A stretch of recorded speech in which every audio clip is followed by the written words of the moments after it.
नमस्कार, महाराष्ट्र फाइल में आपका स्वागत है। मैं हूं आपके साथ हर्ष भारद्वाज, जिसमें हम आपको बताएंगे कि क्यों मनसे नेता ने एक महिला को सरेआम मारा थप्पड़। बताएंगे आपको खड़गे के सुर में राउत ने क्यों मिलाया सुर। दिखाएंगे आपको राज और उद्धव की मीटिंग की वो तारीख जिसको लेकर मच गया है भूचाल। बताएंगे आपको लातूर में आखिर क्यों हुई हिंसक झड़प। बताएंगे आपको आखिर अपने ही विधायकों से क्यों नाराज हुए अजीत पवार। लेकिन उससे पहले एक नजर टॉप हेडलाइन पर। महिला ने मराठी को लेकर टिप्पणी की, मनसे नेता ने मारा थप्पड़, गरमाया राजनीतिक माहौल। खड़गे के सुर में संजय राउत ने मिलाया सुर, संघ पर बैन को लेकर कही बड़ी बात।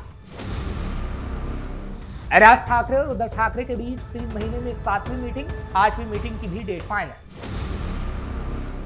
महाराष्ट्र के लातूर में हिंसक झड़प, 2 गुटों में पथराव में कई लोग घायल। एनसीपी के विधायक ने हिंदुओं का जिक्र कर दिया बड़ा बयान, अपने ही विधायक से नाराज हुए अजीत पवार। महाराष्ट्र में एक महिला ने मराठी भाषा को लेकर विवादित टिप्पणी की, जिसे लेकर मनसे के एक नेता ने महिला को थप्पड़ मार दिया। घटना का वीडियो सोशल मीडिया पर वायरल हो रहा है और इस पर खूब विवाद भी हो रहा है। पुलिस ने बताया कि इस मामले में कोई शिकायत तो दर्ज नहीं की गई है, लेकिन दोनों पक्षों में आपसी सहमति के तहत मामला खत्म कर लिया गया है। पुलिस ने बताया कि घटना शुक्रवार रात को ठाणे के कलवा रेलवे स्टेशन की है, जहां एक महिला और पुरुष के बीच विवाद हुआ। इस विवाद के दौरान महिला ने मराठी भाषा को लेकर विवादित टिप्पणी की। जिस व्यक्ति के साथ महिला का विवाद हुआ उसकी पत्नी मनसे की पदाधिकारी है। मनसे नेता ने महिला को ढूंढा और कैमरे पर उससे माफी मंगवाई। महिला ने कैमरे पर स्वीकार किया कि उसने मराठी भाषा को लेकर टिप्पणी गलत की थी। इसके बाद महिला ने अपने किए पर पछतावा जाहिर करते हुए माफी मांगी। जब महिला अपनी बात खत्म कर रही थी तभी वहां बैठी मनसे नेता ने महिला को थप्पड़ मार दिया। मनसे नेता ने महिला को चेतावनी भी दी कि आगे से ऐसा ना करें। घटना का वीडियो सोशल मीडिया पर वायरल हो रहा है और इसे लेकर विवाद हो रहा है। लोग इसे लेकर तरह तरह की प्रतिक्रियाएं भी दे रहे हैं। दरअसल ठाणे राजकीय रेलवे स्टेशन पुलिस की वरिष्ठ निरीक्षक अर्चना दुसानी ने इस बात की पुष्टि की है कि दोनों पक्षों के बीच मामला अब सुलझ गया है। उन्होंने कहा कि शुक्रवार रात हुई इस घटना में एक पुरुष और एक महिला शामिल थे। वे व्यक्ति मनसे की एक पदाधिकारी का पति निकला। मराठी और मराठी मानुष के बारे में अपशब्द कहने और गाली देने वाली महिला द्वारा माफी मांगने के बाद दोनों पक्षों ने वही मामला सुलझा लिया। अधिकारी ने बताया कि बाद में दोनों ने जीआरपी से संपर्क किया और बताया कि उनका समझौता हो गया है और फिर वो परिसर से चले गए। अब मामला पूरी तरीके से शांत हो गया है। कर्नाटक सरकार में मंत्री प्रियांक खड़गे ने मुख्यमंत्री सिद्धारमैया को पत्र लिखकर राज्य के सरकारी परिसरों में राष्ट्रीय स्वयंसेवक संघ यानी आरएसएस की गतिविधियों पर प्रतिबंध लगाने की मांग की है। कांग्रेस नेता के इस पत्र ने देश के सियासी माहौल को गर्म कर दिया है। इस पर प्रतिक्रिया देते हुए उद्धव ठाकरे नीत शिवसेना के नेता संजय राउत ने बड़ा बयान दिया और बीजेपी पर तीखा हमला बोला। उन्होंने कहा कि आरएसएस पर प्रतिबंध लगाने की भूमिका बीजेपी के आदर्श सरदार वल्लभ भाई पटेल ने भी की थी। राउत ने तंज कसते हुए कहा कि बीजेपी आज जिस संगठन की विचारधारा पर खड़ी है उस पर कभी उनके अपने आदर्श नेताओं ने ही सवाल उठा दिए थे। बीजेपी बार बार कहती है कि नेहरू जी को नहीं सरदार पटेल को देश का पहला प्रधानमंत्री बनना चाहिए था। मैंने संसद में भी ये बात रिकॉर्ड पर कही थी कि अगर सरदार पटेल देश के प्रधानमंत्री बने होते तो राष्ट्रीय स्वयंसेवक संघ और भारतीय जनता पार्टी का जन्म ही नहीं हुआ होता, उनका अस्तित्व वहीं खत्म हो जाता। यह आपको बता दें कि कर्नाटक सरकार में मंत्री प्रियांक खड़गे ने मुख्यमंत्री सिद्धारमैया को पत्र लिखकर राज्य के सरकारी परिसरों में आरएसएस की गतिविधियों पर प्रतिबंध लगाने की मांग की है। यह पत्र 4 अक्टूबर को लिखा गया था, जिसे अब सीएम मीडिया टीम ने सार्वजनिक किया। प्रियांक खड़गे ने पत्र में लिखा, जब समाज में नफरत फैलाने वाली विभाजनकारी ताकतें सिर उठाती हैं तो हमारे संविधान के मूल सिद्धांत यानी एकता, समानता और अखंडता हमें उन्हें रोकने का अधिकार देता है।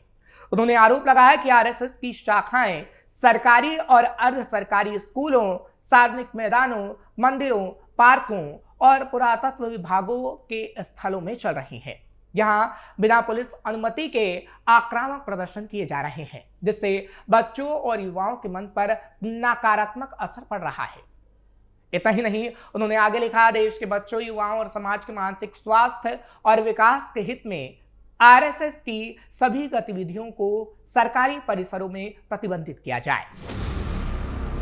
महाराष्ट्र की सियासत में ठाकरे बंधुओं की बढ़ती नजदीकियों ने राजनीतिक हलकों में चर्चाओं का बाजार गर्म कर दिया है। रविवार को राज ठाकरे अपनी माता के साथ मातोश्री पर उद्धव ठाकरे के साथ स्नेह भोजन के लिए पहुंचे। सूत्रों के मुताबिक इस भोज में मछली मेन्यू परोसा गया। राज ठाकरे ने इस मौके पर मातोश्री को अश्वारूढ़ महाराज की प्रतिमा और तुलसी वृंदावन भेंट किया।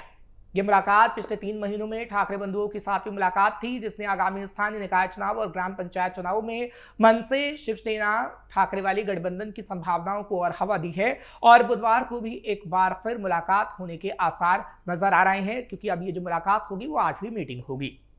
दरअसल पिछले 3 महीनों में ठाकरे बंधुओं की मुलाकातों का सिलसिला तेजी से बढ़ा है। 5 जुलाई 2025 को मराठी भाषा मेला, जो कि एक सांस्कृतिक कार्यक्रम में था, में दोनों एक मंच पर नजर आए। 27 जुलाई को राज ठाकरे ने उद्धव ठाकरे को जन्मदिन की बधाई देने मातोश्री का दौरा किया था। 27 अगस्त को उद्धव ठाकरे गणेश उत्सव के मौके पर राज ठाकरे के शिवतीर्थ निवास पहुंचे।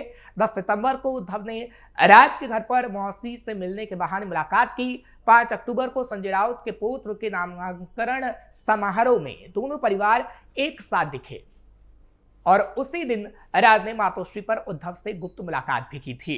वहीं 11 अक्टूबर को संभाजी नगर में उद्धव ठाकरे ने कहा, भेंटें होती रहेंगी, जिसके अगले दिन ये स्नेह भोज हुआ। सूत्रों के मुताबिक इन मुलाकातों का मकसद आगामी स्थानीय चुनावों में रणनीति तैयार करना है। मनसे और शिवसेना के बीच गठबंधन की संभावनाओं पर चर्चा हो रही है, जिसमें यह तय किया जा रहा है कि कहां दोनों दल एक साथ लड़ेंगे, कहां अलग अलग।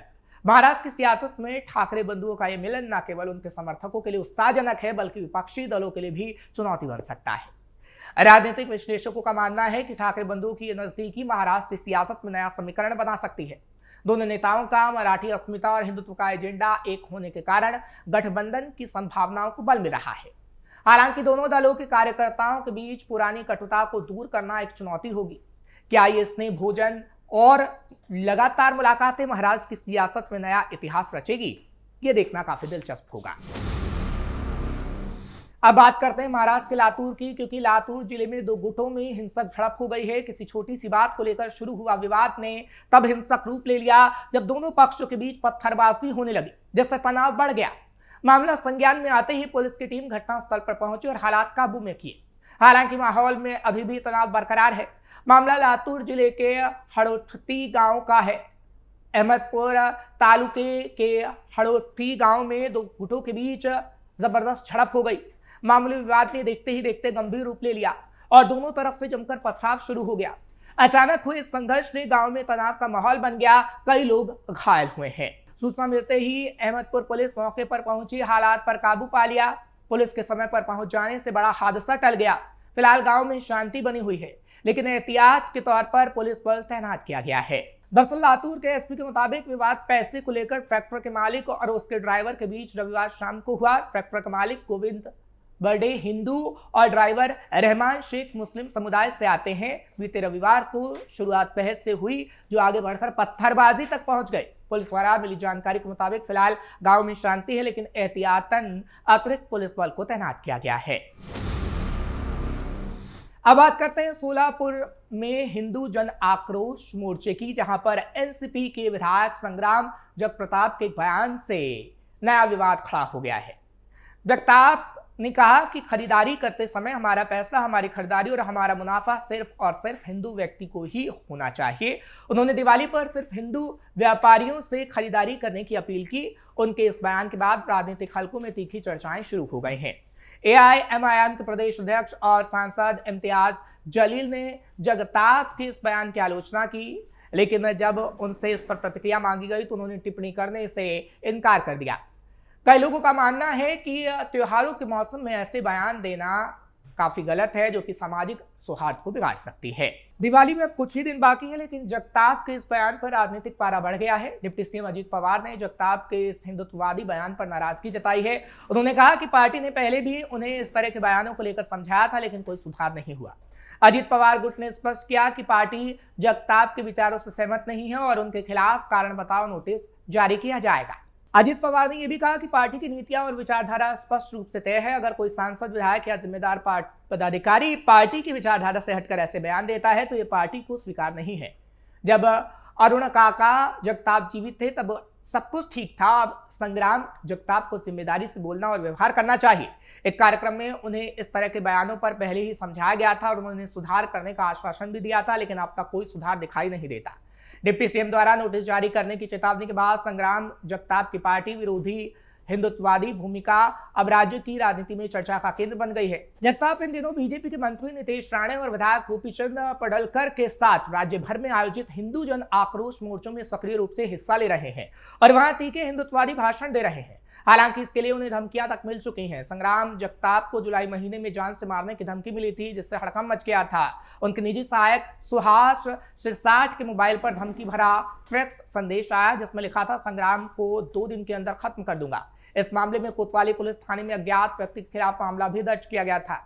हालांकि वो धमकियों के बाद भी हिंदुओं के लिए बोलते रहे हैं। फिलहाल महाराष्ट्र फाइल में आज के लिए बस इतना ही। कल फिर आपसे मुलाकात होगी। आपको खबर कैसी लगी कमेंट सेक्शन में जरूर बताएं। खबर को लाइक शेयर करें। कैपिटल टीवी को सब्सक्राइब करना मत भूलिएगा। मुझे इजाजत दीजिए। नमस्कार।